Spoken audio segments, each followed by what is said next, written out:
Hello, Dr. Coker here, and this is a guide to The Burn. This dungeon has a boss pulled straight from Final Fantasy IV, and some music that sounds like it came from a church. Anyway, please like and subscribe. I'm releasing guides for every story dungeon and trial in the game, so you always know what's coming. Let's get started. The first boss here is Hedetet. He has a simple tank buster called Crystal Needle. Just use healing and mitigation as needed. He will often cast Hailfire, which puts a target marker on a random player. This player should get behind one of the crystal shards in the room, because the boss will blast the player, but the shard can be used as a shield. The shard will then have a marker of its own that you need to avoid, as it will shatter and deal some damage. Shardfall is a spell that puts an AoE marker filling the entire room. Now, every player needs to get behind a shard to protect themselves from the blast.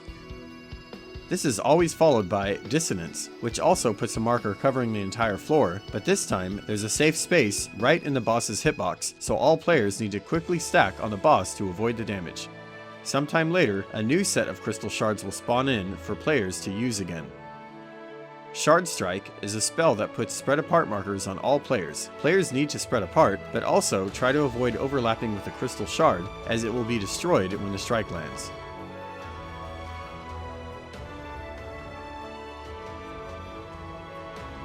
The second boss is Defective Drone. He typically opens with Etherochemical Flame, which deals unavoidable damage to all players. Just heal through it.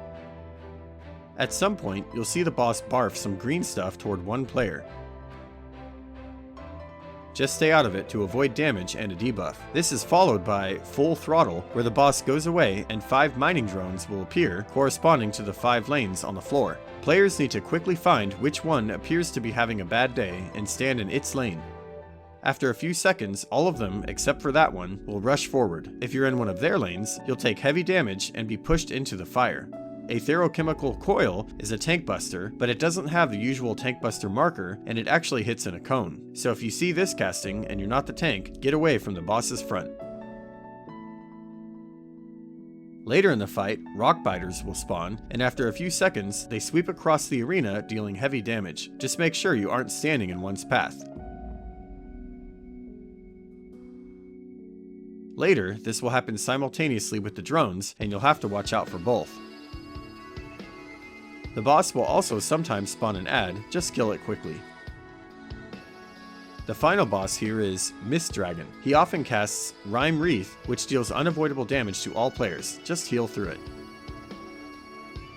He also casts Frost Breath, which puts a blue marker over one player. After a few seconds, he will blow frost over that player, and it will leave behind a frosty puddle on the floor for a long time. The marked player should move to the edge so this puddle isn't in everyone's way. Fog Plume puts a beautiful orange star on the floor, and players need to look at the pattern because the parallel lines slashed through it indicate where several line AoEs are about to appear. Just stand in a space between two of them. You'll see them appear, and then the blast hits. If you are hit by it, you'll be frozen in a block labeled as Mist, and other players will have to break you out. Similarly, make sure you are watching out for other misted players that may need your help. Late in the fight, there will be 2 Fog Plumes, so that's a lot of lines to watch out for. There is just enough time to step aside even if you don't see them until the actual lines appear though. Vaporize is one where the dragon turns to mist, and just like in Final Fantasy IV, if you attack the mist, it's bad. It will turn you into a mist block.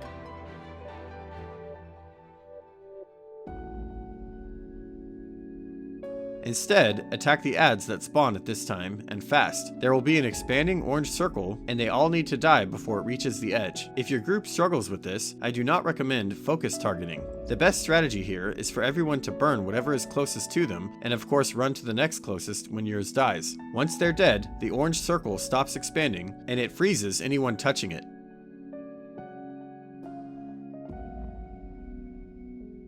But if you killed the ads fast enough, the edges will be safe.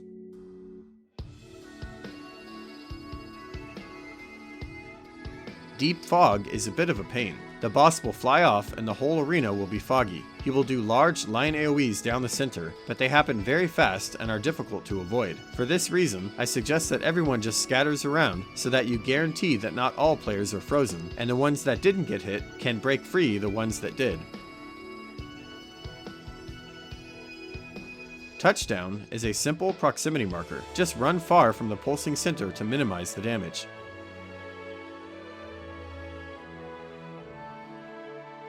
And that's it for the burn. Thanks for watching. See you next time.